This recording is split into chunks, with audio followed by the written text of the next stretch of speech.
Tuan.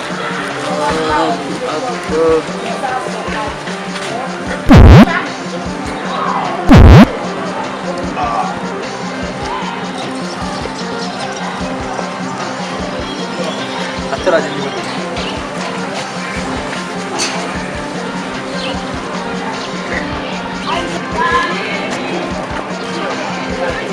Ka jawo ni zamu shawara ne dan wani irin jahili ne na kawo ka ne ka ba su sallah ni zan fita na yi tusa na sai ni bayani da kai da Allah ga mutum ba in ka kira mutum irin wanda ai sai ka ce mutum bayani cewa in tsayan ba sallah ne to mu je da inda za mu je ni ma zan yi ne kuma zai